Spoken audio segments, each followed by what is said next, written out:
Adonaïs Suarez vous présente.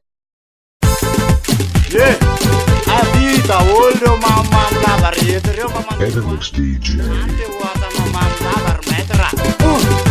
Rasta mayitu mambi ansaria. Tandreme.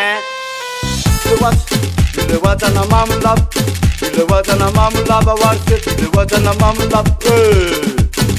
Nita na rewate mam ya bimati. Ya bima manalawa.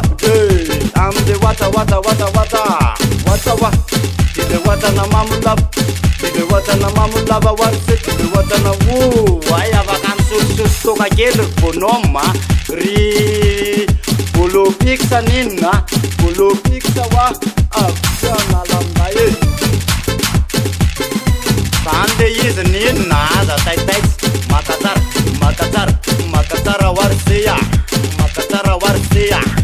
Deva mamam nina deva makam life utinde. Dia tokum letten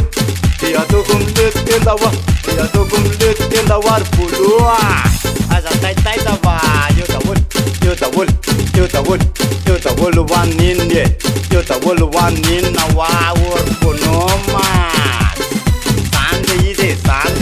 Sunday is a noma.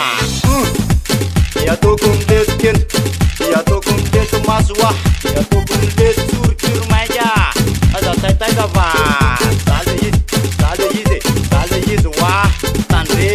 Vava tamik pasatu ve miamyani amfena na tandremo nario de manam bam dio ninna de vola sanle wata na mamla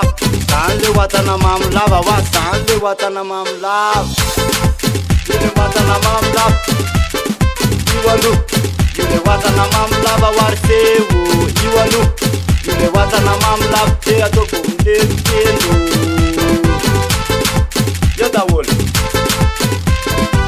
Yesi ranga metra de ma brevo like era metra de like what kai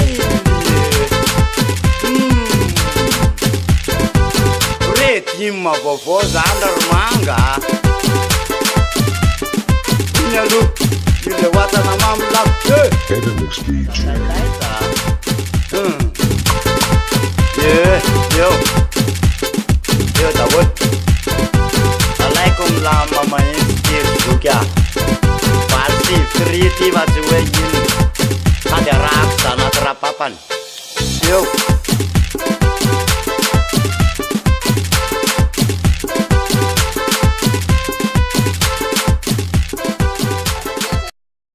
Edemix DJ.